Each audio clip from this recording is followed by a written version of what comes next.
بسم اللہ الرحمن الرحیم۔ السلام علیکم ناظرین، ہمارا آج کا موضوع ہے، ہماری آج کی کہانی کا موضوع ہے 4 بیویاں۔ اس سے پہلے کہ میں کہانی شروع کروں، آپ سب سے گزارش ہے کہ ہمارے چینل کو سبسکرائب کر دیجئے اور نوٹیفیکیشن بیل پر ضرور پریس کر دیجئے گا تاکہ آپ کو نوٹیفیکیشنز مل سکیں اور جیسے ہی ویڈیو اپلوڈ ہو تو آپ کو پتہ چل سکے، اور یہ بالکل فری ہے۔ تو چلیے کہانی شروع کرتے ہیں۔ کسی علاقے میں ایک بہت امیر تاجر رہتا تھا جس کی 4 بیویاں تھیں۔ اسے اپنی چاروں ہی بیویوں سے بہت لگاؤ تھا، لیکن وہ اپنی چوتھی بیوی سے بے انتہا محبت کرتا تھا اور اس کو پہننے کے لیے قیمتی لباس اور کھانے کے لیے ہمیشہ اچھی خوراک مہیا کرتا۔ وہ تاجر اپنی اس بیوی کا خاص طور پر خیال رکھتا اور ہر وقت اسے سب کچھ اچھے سے اچھا مہیا کرنے کی تگدوں میں لگا رہتا۔ وہ اپنی تیسری بیوی سے بھی بہت محبت کرتا تھا۔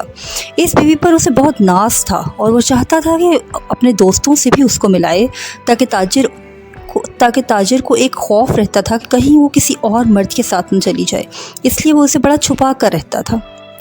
تاجر اپنی دوسرے نمبر کی بیوی کو بھی بہت چاہتا تھا۔ وہ بہت دور اندیش اور تحمل مزاج خاتون تھی اور ہر وقت تاجر کی ہمت بڑھاتی رہتی۔ جب بھی تاجر کسی مسئلے کا شکار ہوتا، وہ اپنی دوسری بیوی کا رخ کرتا۔ وہ اس کو بہترین مشورہ دیتی اور مسائل کو حل کرنے میں تاجر کی بھرپور مدد کرتی۔ تاجر کی پہلی بیوی انتہائی وفادار اور خیر خواہ ساتھی تھی۔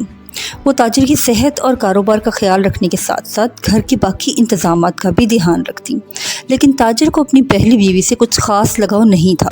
وہ مشکل سے ہی اس کی جانب متوجہ ہوتا، جبکہ وہ تاجر کو بہت چاہتی تھی۔ ایک دن تاجر بیمار پڑ گیا۔ کئی دن گزر گئے لیکن اس کی طبیعت کسی بھی دوا سے سنبھل نہیں رہی تھی۔ طویل عرصہ بیمار رہنے کے بعد تاجر کو احساس ہونے لگا کہ اب وہ زیادہ دن زندہ نہیں رہے گا۔ وہ اپنی شاہانہ زندگی کے بارے میں سوچنے لگا کہ ابھی تو میری 4 بیویاں میرے ساتھ ہیں، لیکن جب میں مروں گا تو اکیلا ہو جاؤں گا۔ یہی سوچ کر اس نے اپنی چوتھی بیوی سے کہا کہ میں نے تمہیں بہت پیار دیا، تمہیں اچھا کھلایا، اچھا پہنایا، ہر طرح سے تمہارا خیال رکھا۔ اب جب میں موت کی دہلیز پر کھڑا ہوں تو کیا تم میرے ساتھ چلو گی، میرا ساتھ دو گی؟ ایسا کبھی ممکن نہیں، چوتھی بیوی نے جواب دیا اور مزید ایک لفظ کہے بغیر وہاں سے چلی گئی۔ یہ جواب تاجر کے دل پر بجلی بن کر گرا۔ اداس تاجر نے ٹوٹے دل کے ساتھ اپنی تیسری بیوی سے پوچھا، میں نے اپنی پوری زندگی تمہیں چاہا، بہت پیار دیا، اب میں مر رہا ہوں تو کیا تم میرے ساتھ چلو گی، میرا ساتھ دو گی؟ نہیں، تیسری بیوی نے ٹکا سا جواب دیا، زندگی بہت خوبصورت ہے، تمہارے مرنے کے بعد میں دوسری شادی کر لوں گی۔ تاجر کے دل کی دھڑکن جیسے رک سی گئی اور وہ منجمد سا ہو گیا۔ اب تاجر اپنی دوسری بیوی کی جانب متوجہ ہوا۔ میں نے ہمیشہ مشکل وقت میں تم سے مدد لی ہے اور تم نے ہمیشہ کٹھن وقت میں مجھے سہارا دیا ہے۔ آج پھر مجھے تمہاری مدد کی ضرورت ہے۔ جب میں مروں گا کیا تم میرا ساتھ دو گی، میرے ساتھ چلو گی؟ مجھے معاف کر دینا، میں اس وقت تمہاری کوئی مدد نہیں کر سکتی، دوسرے نمبر کی بیوی نے جواب دیا۔ زیادہ سے زیادہ میں یہ کر سکتی ہوں کہ میں تمہیں تمہاری قبر تک پہنچا دوں۔ یہ جواب تاجر پر بجلی بن کر گرا اور اسے مکمل طور پر تباہ کر گیا۔ ترین اثنا ایک آواز آئی، میں چلوں گی تمہارے ساتھ، میں چلوں گی اس بات کی پرواہ کیے بغیر کہ تم کہاں جا رہے ہو۔ تاجر نے سر اٹھا کر دیکھا تو یہ اس کی پہلی بیوی تھی۔ وہ بہت کمزور لگ رہی تھی، جیسے اس نے کئی دنوں سے کچھ کھایا پیا نہ ہو۔ تاجر نے انتہائی افسردہ لہجے میں اسے کہا، جب مجھ میں ہمت تھی تب مجھے تمہارا زیادہ خیال رکھنا چاہیے تھا، مگر افسوس میں نے ایسا نہیں کیا۔ تو چلیے ناظرین، اب میں آپ کو ایکسپلین کرتی ہوں کہ بیویاں جو ہیں ہم نے اس سے کیا مراد لیا ہے اور اس کہانی کا کیا سبق بنتا ہے۔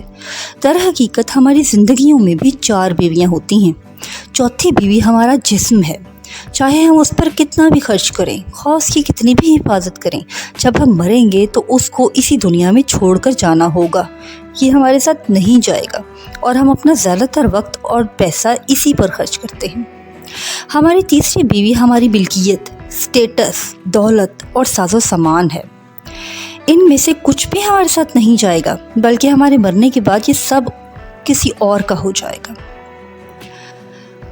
ہماری دوسری بیوی ہمارے دوست اور خاندان ہیں، چاہے زندگی میں وہ ہمارے کتنا ہی قریب کیوں نہ ہوں، لیکن وہ ہمارے ساتھ نہیں جائیں گے، ہمیں قبر میں اتار کر اسی دنیا میں رہ جائیں گے۔ اور پہلی بیوی دراصل ہماری روح، ہمارا نفس ہے، جو ہر لمحہ ہمارے ساتھ رہا، لیکن مادی چیزوں، خوشی، دولت اور عیاشی کی تلاش میں ہم نے اسے ہمیشہ نظر انداز کیا۔ یہی روح جس کی ہم نے ساری زندگی پرواہ نہیں کی اور اس کو بہت تکلیف دی، وہی دوسری دنیا میں ہمیشہ ہمارے ساتھ رہے گی۔ تو چلیے ناظرین، امید ہے کہ آج کی کہانی کا سبق بھی آپ کو پسند آیا ہوگا۔ اب آپ ہمیشہ اپنی پہلی بیوی یعنی کہ اپنے نفس کا اور اپنی روح کا بھی خیال رکھیں گے۔ تو چلیے ناظرین، آج کے لیے بس اتنا ہی۔ اللہ حافظ۔